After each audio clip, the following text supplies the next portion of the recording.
ruyo rwendo. Verse 1. Ndinosimudzira meso angu kwamuri, iyemi munogara kudenga. 2. Tarirai meso avaranda sezvaanotarira ruoko rwatenzi wavo, uye meso omurandakadzi sezvaanotarira ruoko rwatenzikadzi wake. Saizvozvo meso edu anotarira kuna Jehovha Mwari wedu, kusvikira atinzwira nyasha. Tinzwirei nyasha Jehovha, tinzwirei nyasha, nokuti tapera kwazvo nokuzvidzwa. Mweya wedu wapera chose, nokushora kwavanogara havo zvakanaka, uye noruzvidzo rwavanozvikudza. Haleluya. Ya, shoko raMwari rinoshamisa. Haleluya. Uyu ndi King David ainyora mapisaremu. Panguva iyo anga ari kuchema kuna Mwari. Haleluya. Takambotaura I think last week but one. Ndichiti ari muimbisi wenziyo kudaro, aita akaimba opinda mu praise and worship. Apinda mu praise and worship, opinda mu ministry ye prophecy. Otanga kuona zvaanooneswa naMwari. Otanga kuparidza vhangeri raMwari. Anga ari Apostle David. Haleluya. Achibata maoffice, achipinda mu teaching, achipinda mu prophecy, achipinda ari mufudzi futi. Haleluya. Nekuti akatanga achifudza makwai, achitrainwa naMwari kuita pastor. Iko kuti pastor kunotobva pakufudza makwai mupasture. Haleluya. Ndokuzokwanisa kufudza vanhu vaMwari. Ndosaka akazokwanisa kuitwa mambo naMwari, kana kufudza vanhu vaMwari mukereke yaMwari, achivadzidzisa kuti Mwari anonamatwa nzira yakadai. Haleluya. Apa anotaura kuti ndinosimudza meso angu kwamuri. Shua panyika pano hakuna munhu ane simba kupfuura munhu anoziva kuti ndinotarisa kuna Mwari. Vanhu vane zvinhu zvavo zvavanotemba nazvo, zvavanotarisa kwazviri, asi ane simba uyo anosvinudza meso ake achitarisa kuna Mwari. Nekuti shua hakuna chinhu chinoitika panyika pano Mwari vasina kuchitendera. Simba chairo riri muna Mwari. Haleluya. Munogona kushanda mufactory. Factory ina supervisor. Kuna supervisor wekutsvaira, kuna supervisor wekutii, kuna supervisor wemashift. Haleluya. Supervisor iye ana senior wake, supervisor anenge akamupa basa iro. Haleluya.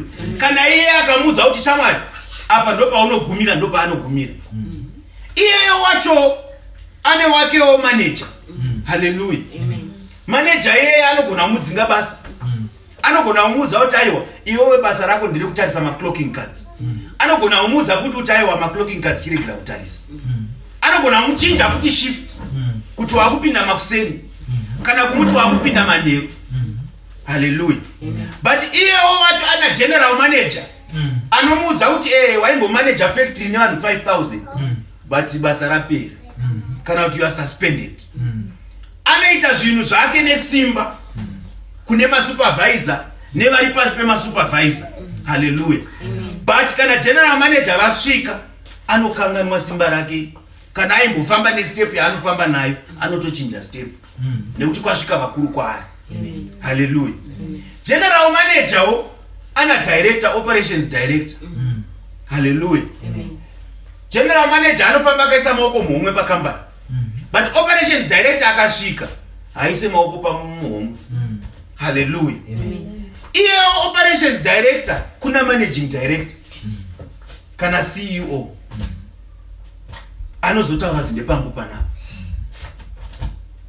anokwanisa kufaiwawo futi nachairman. Chairman ndiye anotozoti pavanhu vese ndinongotaura ka1 gore rese tinofamba takadai. Ndiri kuzvitaurireiko?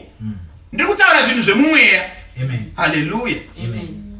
Kune vanhu vane simba. Haleluya. Mumwe anenge ari n'anga, ane simba n'anga iyoyo, ende anenge achitotaura kuti panapa patsikike ndepangu. Kana wapinda panapa unotobvisa bhutsu, kana wasvika panapa unotoombera, kana wasvika panapa haunidedzere zita, unotondita asekuru. Haleluya. Asi n'anga ine wainoomberawo kwainonotora simba. Haleluya. Ikoko kwaanotora simba ikoko kunonzi kune simba. Takataura neimwe n'anga, it was 2 weeks ago. ana mai Mangozho akandiwana apa parking ndiri kutaura neimwe ng'anga achitaura kuti ndikuda kutendoka shoko rawataura ndarida asi kwandakabva manje kune kwandakamboenda kune nzvimbo irimo muno muSouth Africa inoendwa yekuti isusu vakuru weng'anga ndokwatinosvika ikoko hakusvikwe nemunhu wese zvikanzi manje ikoko kune mukadzi akandiudza kuti musi wandinosiya zvinhu izvi ndaparara saka ndopari kundinetsa ipapo kutendoka ndikuda asi ndakaudzwa kunzi musi wandinongosiyana nazvo chete ndokupera kwangu. Hallelujah. I am trying to open your eyes so that you know that all these powers and principalities, as much as they have power, their power is limited. Kune vavanogwadamawo kushona vanoti gonana kuna wake. But today I came to tell you about hierarchy yandanjitaura iyai.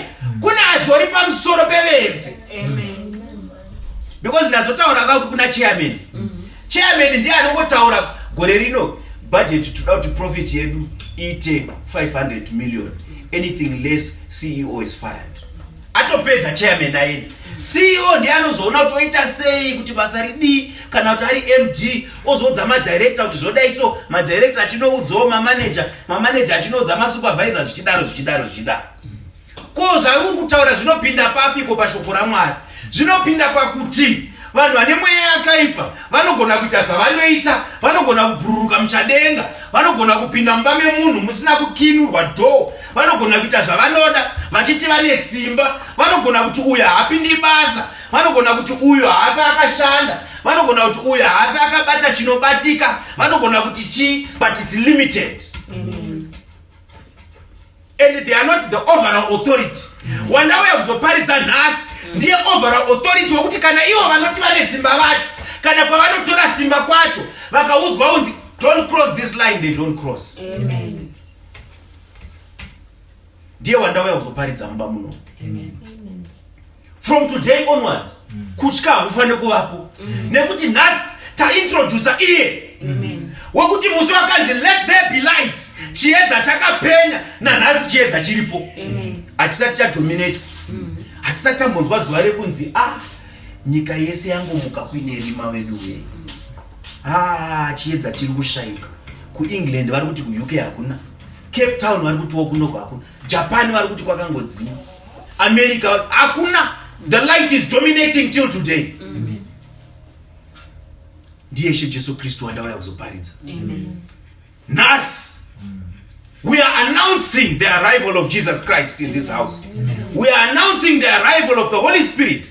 Kuti let there be light, chiedza chichivheneka. Hallelujah. Isaiah anotaura achiti arise and shine, for the light has come. Yasvika nguva yekuti muchisumuka muri ino iyi, nekuti chiedza chaMwari chasvika. Kune imwe chapter anotaura achiti nyika yeZebhuloni nenyika yeNafutari, Garirea revahedhe, mhiri kwaJorodhani, vanhu vagere mumvuri werufu, chiedza chakavapenyera. Hallelujah. Nekuti gwayana raMwari ranga rasvika. Isusu hatina simba ratinaro, hatina kwatakachera, hatina kwatakanoomberera, hatina kana kwatakanokumbira zvimwe. Kana vaine vanoda vanogona kusecha mudzimba dzedu, kana vanoda kutarisa muhomwe dzedu hatina zvatinazvo. Kana dziri hembe dzedu, kana mahengechefu edu hatina zvatakazora, kana anonzi mafuta eshumba kana chii. Simba redu riri muna Jesu Kristu. Iyeye is the ultimate authority. Ndiye akasika zvinhu zvose. Shoko rinodaro. Kana shoko richidaro ndinoritenda. Kuti hakuna chakasikwa panyika chisina kusikwa naye. Zvinooneka nezvisingaoneki.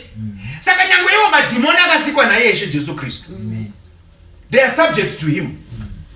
Iye Satani akasikwa naJesu Kristu. Itori project yake.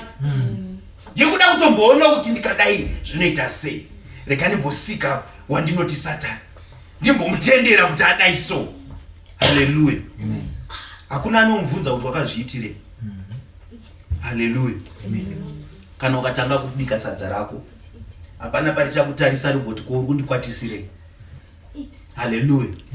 Ndiwe wafunga kuriita. Ndo zvatakafanana nazvo isusu. Isi tinofanira kungopinda mugwara chete tobvuma zvaari kutiitisa. Baba Chakombera vadriver motikari yavo pavanga vachiitenesa left yanga ichienda, vachiitenesa right yanga ichienda, hakuna kwainoti motikari aiwa iwe unoda kuenda uku ini toda kuenda uku. Ndafunga car wash ndoda kutena kune car wash, kana ndafunga peturu. Vanhu tinopedza nguva nekufunga zvinhu zvisiri zvenyu. Takasikirwa kutsvaga Mwari, isu ngatitsvage Mwari, zvimwe zvese zvichazotevera according to kuda kwake.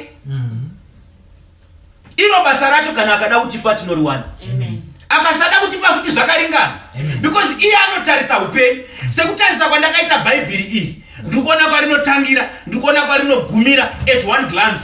That's what he does when he looks at your life.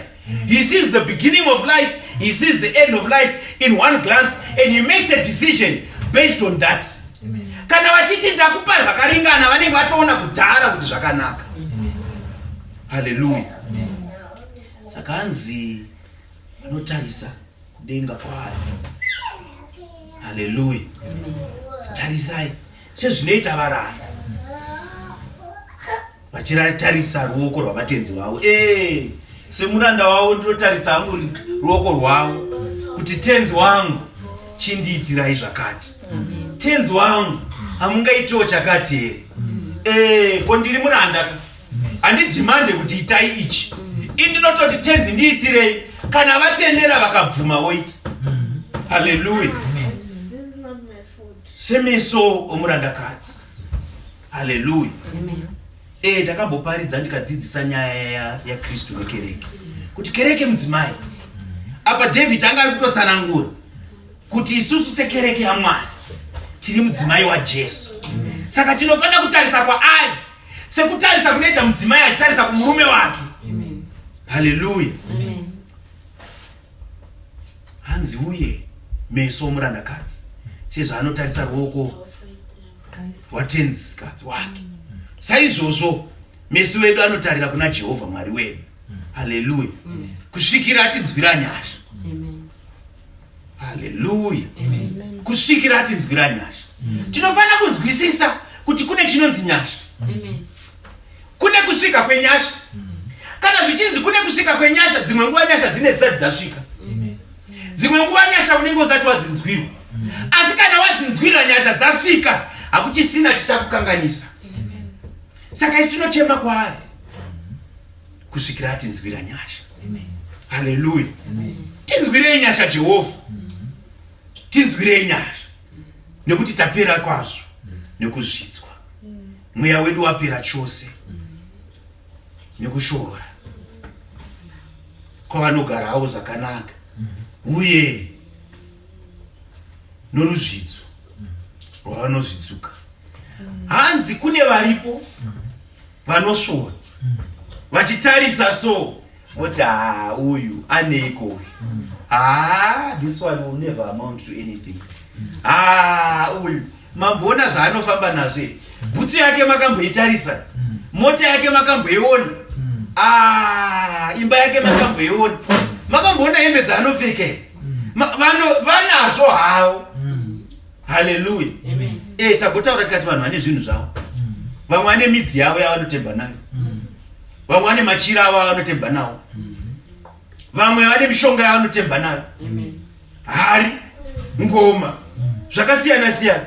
Vamwe vane nyoka, vamwe vane mapere, zvakasiyana siyana vanazvo, isa hatina. Saka vachichandisa zvinhu izvozvo votanga kutishora, voona ivo sezvavanazvo isu tisina. Hallelujah. Asi shoko raMwari riri kuti chitinzwirai nyasha, nguva yekusvorwa yapera, isvike pakugumiswa naJehovha. Nekuti ivo kana vakavhura dhoo hapana anovhara, ivo vakavhara dhoo hapana anozorivhura. Hallelujah. Handei pamberi 124. Yes. Murwiri waIsraeri ngaarumbidzwe, rwiyo rworwendo rwaDhavhidhi. 1. Dai Jehovha aisaiva nesu, Israeri ngavadaro. Dai Jehovha aisaiva nesu panguva yatakamukirwa navanhu, vangadai vakatimedza tiri vapenyu. Panguva yatakamukirwa nehasha dzavo, mvura zhinji ingadai yakatifukidza. Rwizi rungadai rwakapfuura pamusoro pemweya yedu. Hallelujah. Hey, mukunzwa here mharidzo iri kuuya? Hanzi dai Jehovha wanga vaisina Yesu. Hallelujah. Sure umwe neumwe ngaatarise upenyu hwake right now. Tati tiri kuchema kuna Mwari. Tiri kuchemera nyasha handiti. Tiri kuti toda kuona ruoko rwaJehovha handiti. Chirangarira upenyu hwako. Look at your last 3-4 years. Look at your last 5 years. Look at your last 12 months. Look at your last 24 months. Sure dai Jehovha wanga vaisina Yesu ungadai uri mupenyu here. Hallelujah. This is a cause for celebration. Kutenda nekurumbidza Mwari. Dai Jehovha wangu asina Yesu, Israeli ngaida. Kereke yaMwari ndisu Israeli. Nekuti Paulo unotaura kuti vaitwa vaIsraeri nekudzingiswa panyama, asi takuitwa vaIsraeri nekudzingiswa pamoyo. Hallelujah.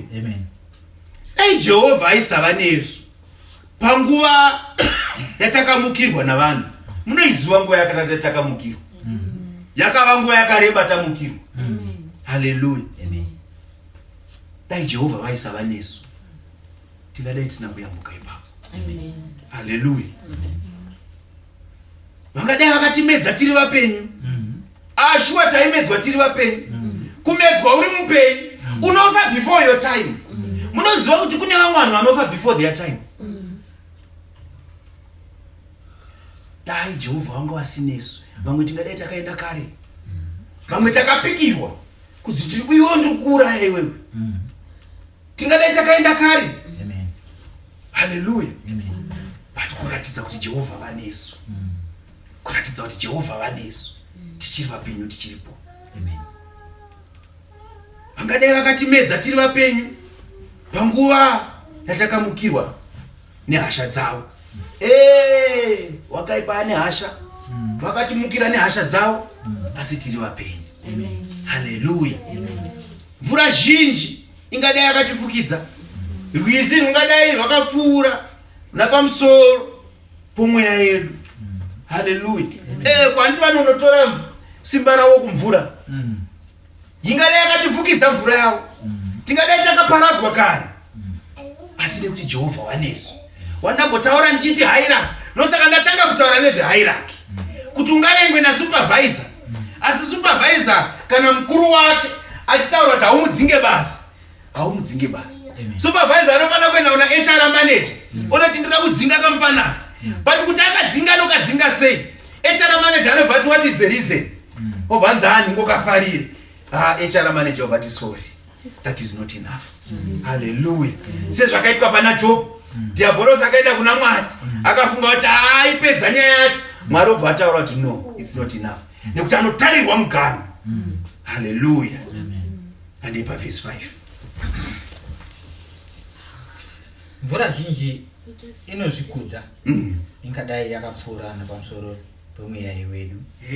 Jehovha ngaarumbidzwe. Amen. Iye usina kutiisa kuti tiparadzwe nameno avo. Mweya yedu wapukunyuka seshiri parugombe rwomuteye weshiri. Rugombe rwadambuka. Isu tapukunyuka. Hallelujah. Praise the Lord. Amen. Anzi mvura zhinji inozvikudza. Vanobva kumvura zhinji vanozvikudza. Vanozviona vaine simba. Hallelujah. Kuita sebulldozer. Hallelujah. Vachizvikudza. Ingadai yakapfuura nepamusoro pemweya yedu vanhu ava. Mweya ingadai yakapfuura nepamusoro pemweya yedu. Kana imi vatiri kuparidzira nhasi, shoko iri nderenyu. Kuti mungadai makaparara kare.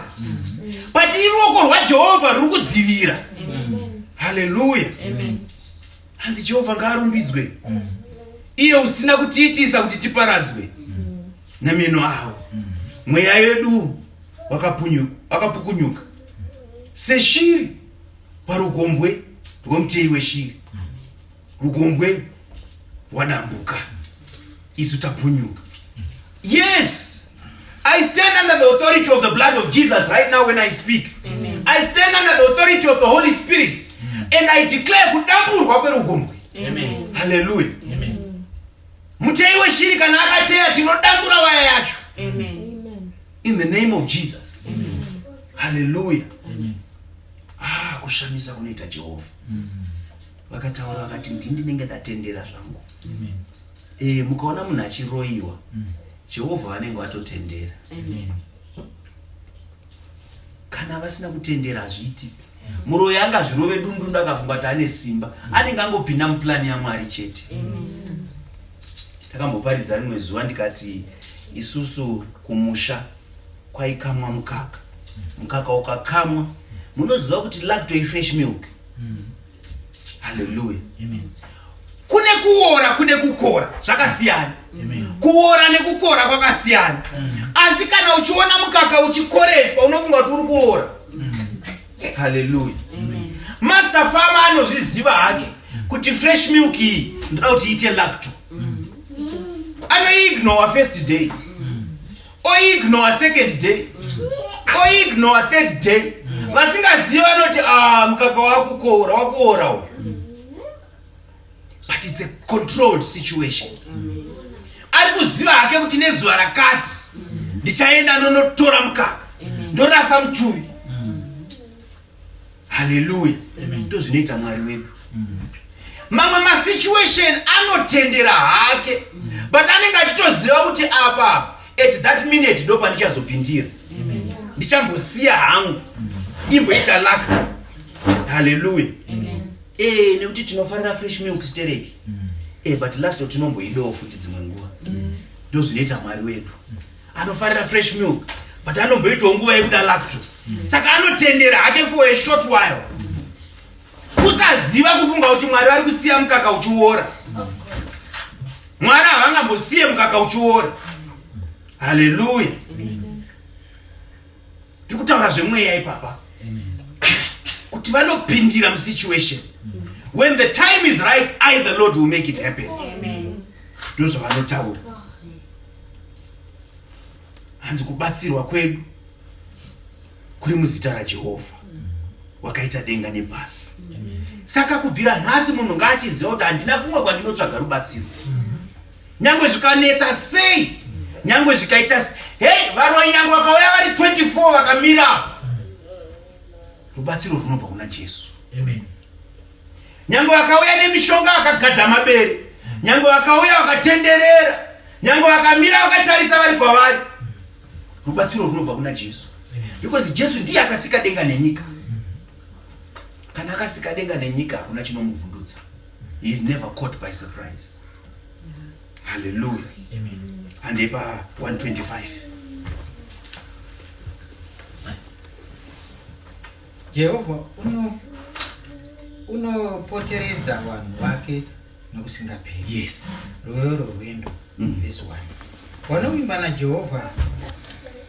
na Jehovha wakafanana negomo Zioni. Yes. Risingazununguswi. Yes. Asi rimire nokusingaperi. Yes. Sekupoteredzwa kweJerusarema namakomo. Yes. Saizvozvo Jehovha unopoteredza vanhu vake kubva panguva ino kusvikira pakusingaperi.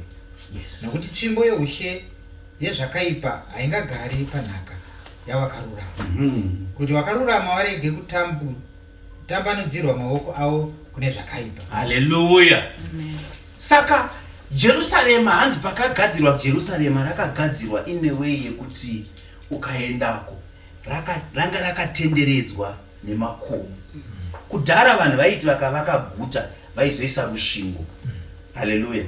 To protect it from people to attack. Saka Jerusalema rainetsa kuataka manje. Because chainetsa paJerusarema, it was a city rine rusvingo, but rusvingo uruka was not the only protection. Papa ine makomo all right round.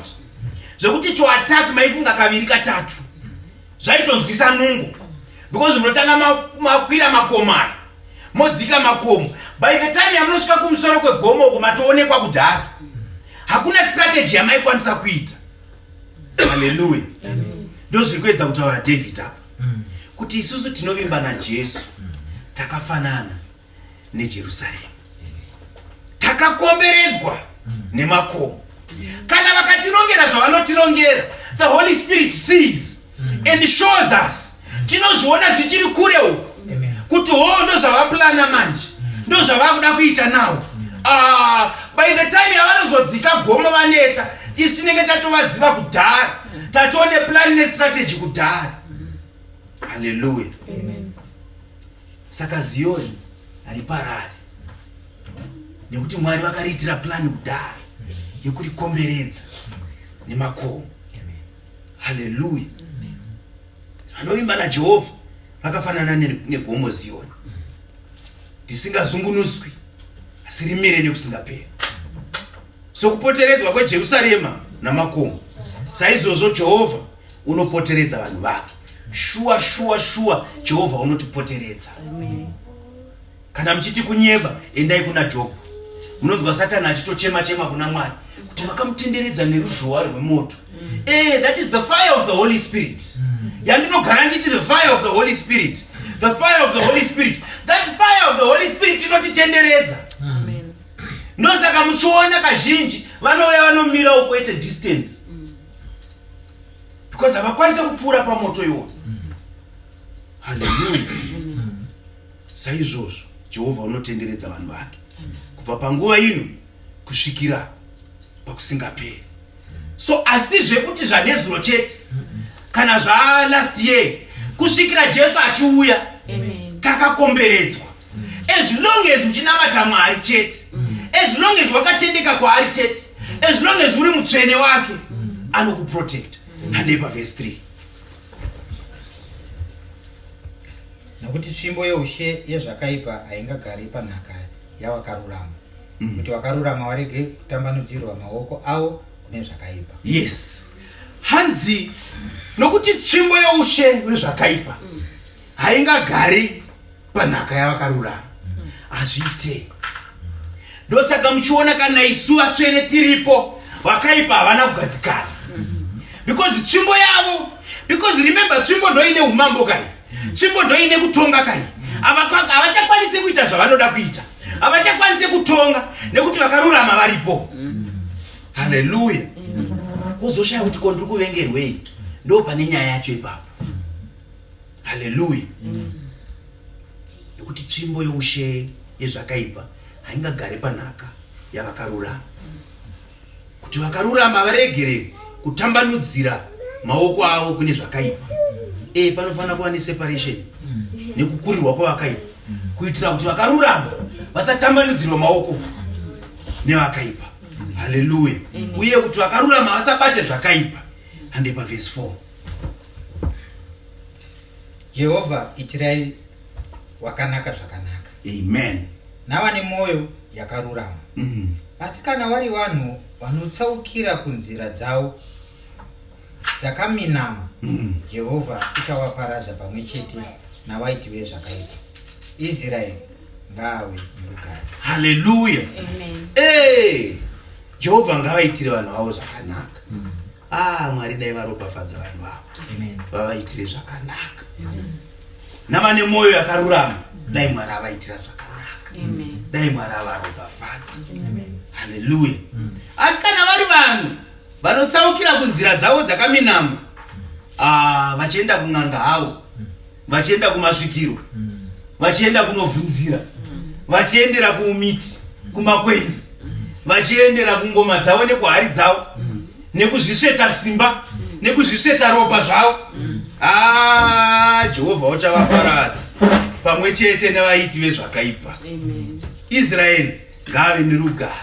Tambotaura kuti Israeri ndiani? Hallelujah. Saka kereke yaMwari ngaive nerugare. Aiwa, takusvika pakupedza. Ndataura kuti hatisi kuenda kure zvedu. Ngatite chapter 126 tibva tapedza. Hallelujah. Praise the Lord. Mufaro wakadzoka pakutapwa. Yes. Rwiyo rwendo. Jehovha panguva yaakadzosa vatapwa veZioni, isu takanga takafanana navanorota hope. Panguva iyo muromo wedu wakanga uzere nokuseka, rurimi rwedu nokuimba. Ipapo pakati pavahedheni wakati, Jehovha vakavaitira zvinhu zvikuru. Yes. Jehovha vakavaitira zvinhu zvikuru. Isu tiri tinofara. Dzosai vatapwa wedu Jehovha sehowa panyika yenyasi.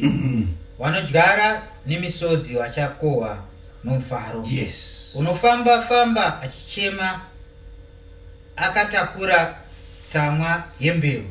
Uchadzoka nomufaro akatakura zvisote zvake. Amen. Amen. Hallelujah. Tinokudza Mwari. Amen. Tinokudza Mwari. Manzwa maropafadzo ari kutaura kune vakarurama. Amen. Asi kana vari vanotsaukira havo, ava zvakwavari. Saka nyaya yekuda kunzwisisa manje kuti saka mafambiro andiri kuita ndikufamba sei. Handisi kutsaukira Mwari here, handisi kutadzira Mwari here, zvandiri kuita zvise zvakarurama here. Kana paine zvandiri kuita zvisina kururama, ndotochema kuna Mwari kuti Mwari ndinzwirei ngoni, nekuti nguva ichiripo. Zvakanakira nguva yatiri kurarama, tikuraramira nguva ichiripo. Asi kana pazotaurwa kunzi yakwana nguva, ndo panozonzi seri kweguva hakuna muteuro. Vanhu vangazotaura vakati gamba, vanhu vakazotaura vakati wanga uri mutsvene, vanhu vakataura kuti wanga uri chii kana chii. Asi kana usina kutendeuka, very sorry. Amen. But this is the time. To all those who are still alive, this is the opportunity right now to repent. Saka utoziva kuti shoko raMwari rataura kuti vanotsaukira havangawane maropafadzo aya. Vanotsaukira vachaparadzwa. Zvino Mwari chindinzwirai ngoni. Zvichida ndandiri kutsaukira, whether nekuziva kana nekusaziva. Ndakaberekwa kutsva zveshuwa here naye Mwari? Ndiratidzei. Kana ndisina kuberekwa kutsva zveshuwa, mati nguva iripo, chindipaiwo izvozvo. Ndifambewo neconfidence. Ndiite seJerusarema rakapoteredzwa nemakomo. Ndizive kuti pandinobuda mudhoo ndichifamba munzira umu, ndiri kufamba ndiri munhu akaberekwa kutsva. Kuti kana mweya yakaipa ikada kuita anything kwandiri, vanoona moto wemweya mutsvene wanga uchitaurwa iwoyo. Ndiri mutsvene here Mwari? Mishe Jesu Kristu makanamata mukati vaitei vatsvene muzvokwadi, nekuti shoko renyu nderezvokwadi. Ndiiteiwo mutsvene muzvokwadi. Ndiwe mutsvene zveshuwa.